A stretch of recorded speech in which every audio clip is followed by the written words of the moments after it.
Today's headlines.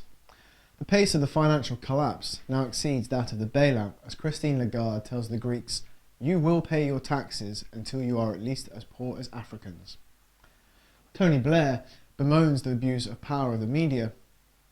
And British media frenzy over Syria reaches level of open propaganda.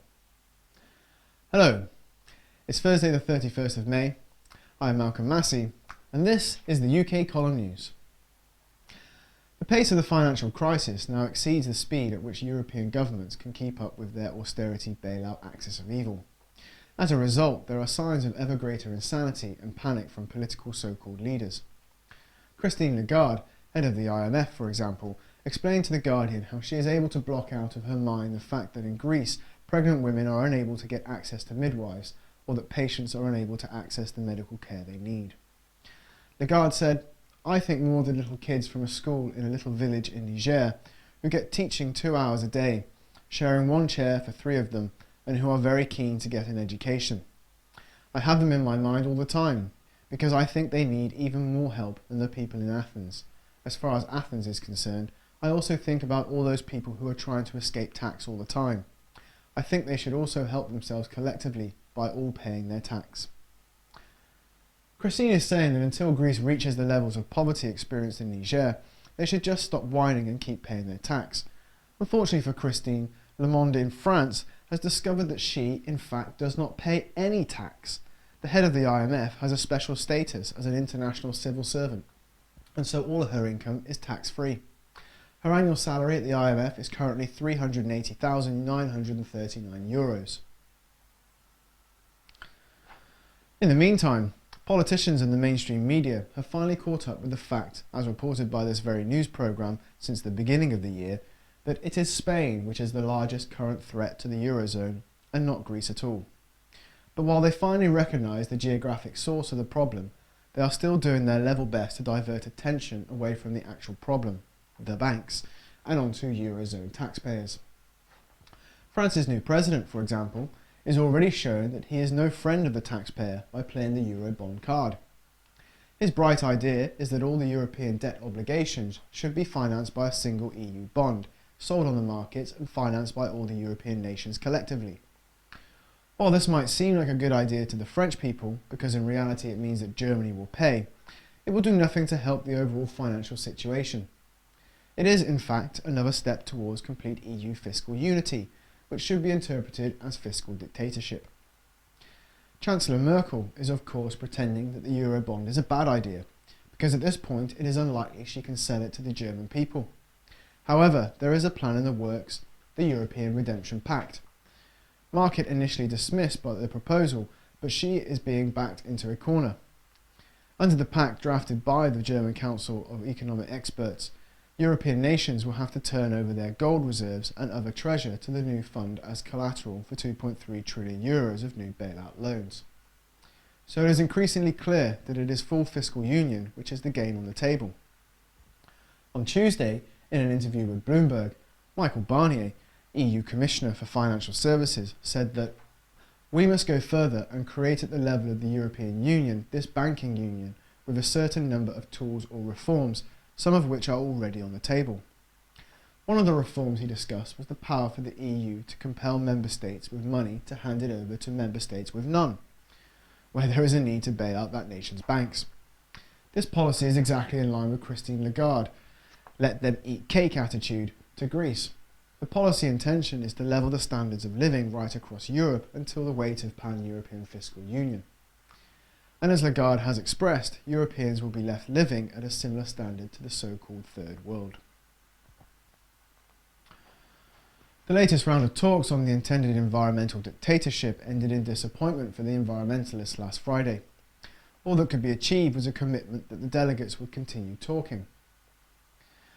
Disagreements arose because of the clear differences in approach being taken by those attended from Europe, and those from the likes of China and India who are focused on developing the real physical economies in the face of global financial collapse, and who will not put the development of their nations on hold on the basis of science, which at the very least is unproven.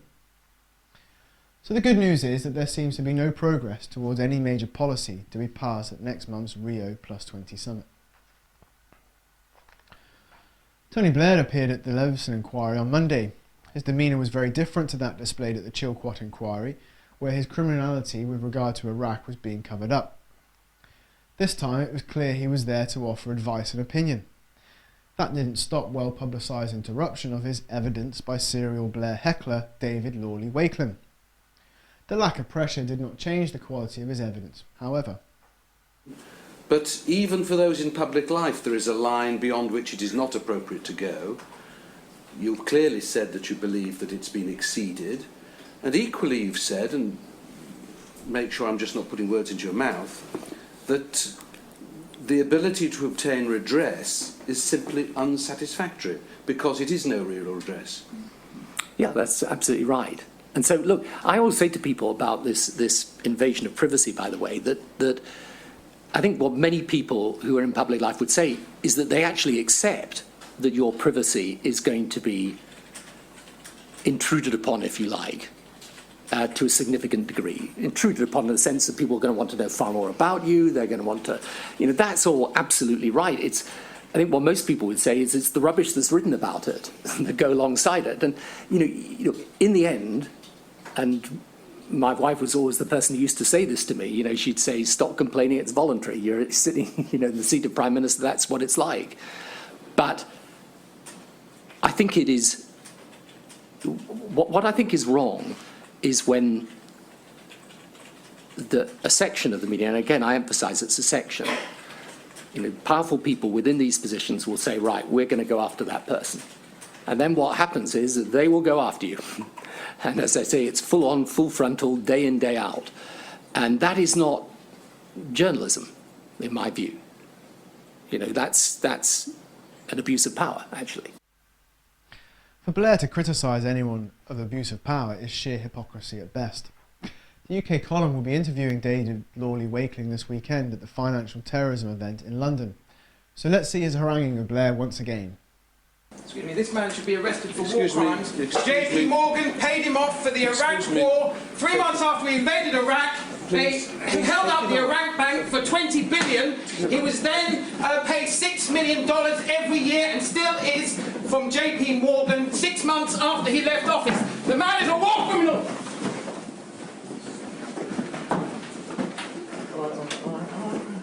Okay.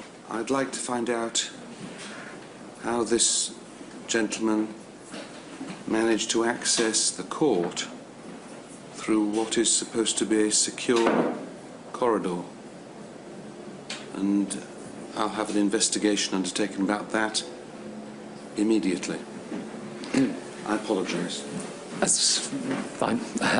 Can I just say, actually, on the record, what he said about Iraq and JP Morgan is completely and totally untrue. I've never had a discussion with them about that or any relationship between them and Iraq. You should not feel... You're entitled to say what you want. Yeah. You should not feel it necessary to answer somebody else's points. Isn't it interesting that while he denies being a thief, he does not deny being a war criminal? Staying with Blair, it is worth noting how hints of his behind-the-scenes political activities are leaking. First we had news that he is helping Barack Obama with his re-election campaign. Then came the announcement that he is determined to get back into British politics. And then it came to light that he is already involved in British politics, giving advice to David Cameron. It is the opinion of this news outlet that Kenneth Clarke is David Cameron's fat controller, to coin a phrase from Thomas the Tank Engine. That's the same Kenneth Clarke that held Tony Blair's hand on his visit to Bilderberg just prior to becoming leader of New Labour. We suspect that the Clarke-Blair axis is truly an axis of evil. The anti-Assad feeding frenzy in the mainstream British media reached new heights this week. Tuesday's 30-minute Dispatches expose was the saddest attempt of the lot, as the most they could find to say was that Assad and his wife go shopping in Paris. In the main, though, the Assad regime is absolutely being blamed for the massacre of men, women and children in Hula. The best evidence for this appeared on Channel 4 News last night when Alex Thompson interviewed a so-called eyewitness, describing the attackers as wearing black clothes and having a Shia slogan written on their foreheads. So you think these are Alawites yes, from nearby here? Yes, 100%. How do you know that these men are Shia Shabiha, from nearby. How do you know? They were wearing black clothes. Black clothes. And we're writing on their foreheads, "Labbaik ya Ali." Labbaik Ali is a Shia slogan in this region.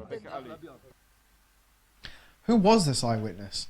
In stark contrast to the utterly biased reporting of the British media, Russia Today ran an interview on Monday interviewing several Salafis who bragged about their running guns to the Syrian opposition, Free Syrian Army, on behalf of their British, French and Saudi sponsors. RT reporter Maria Finashini met with an arms smuggler and showed the heavy weaponry they are shipping across the Lebanese border. "We have support from Syrian expats everywhere in the world," Ahmed Abiyabi, a Free Syrian Army commander, told Finashima. "People from Britain, France, Saudi Arabia, they also send us money. We buy weapons, walkie-talkies, satellites and smuggle them through the Syrian borders."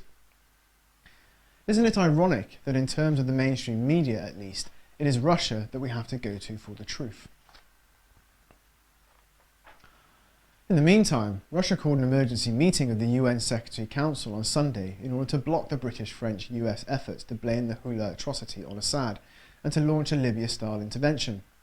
Russia is doing all it can to prevent any such intervention, having seen what happens to sovereign nations after NATO gets its hands on it.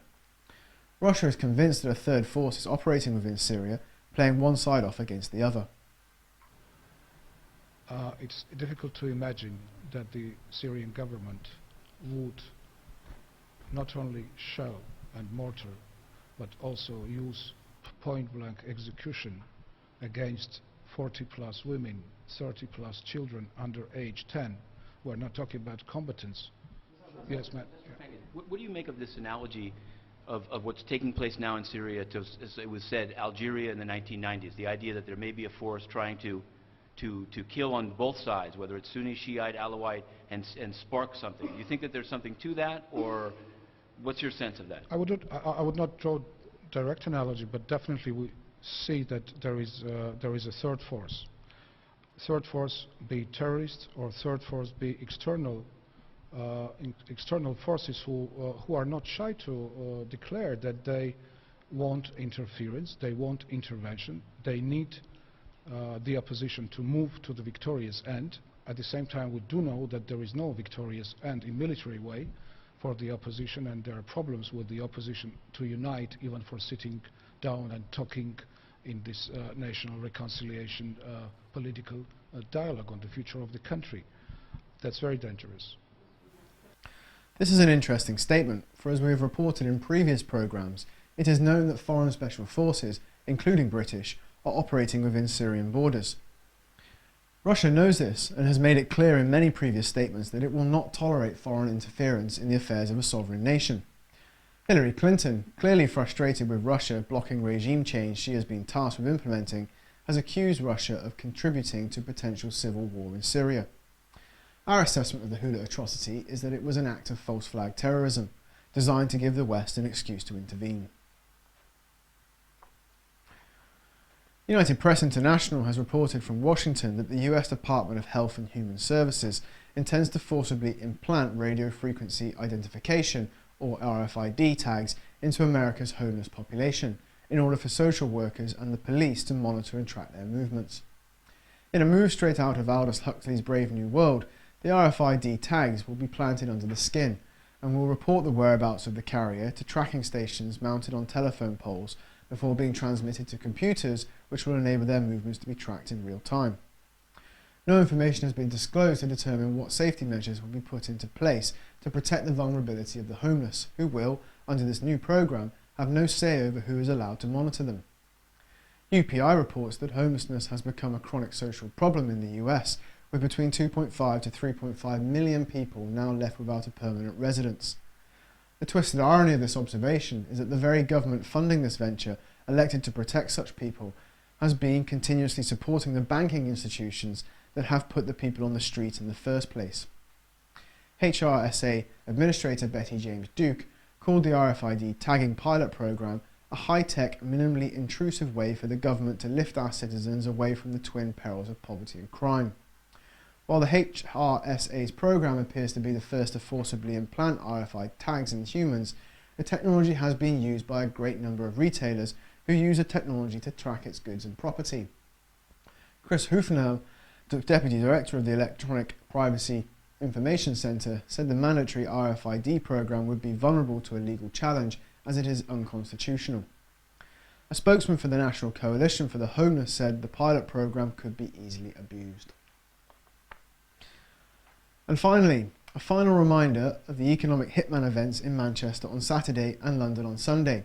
Feedback from the Dublin event has been fantastic, and aside from John Perkins, speakers at both events this weekend will include Ian Crane, Max Kaiser and Stacey Herbert. Our very own Brian Gerrish will speak at the London event. We hope to see you there. I am Malcolm Massey, and this has been the UK Column News. Thank you for watching.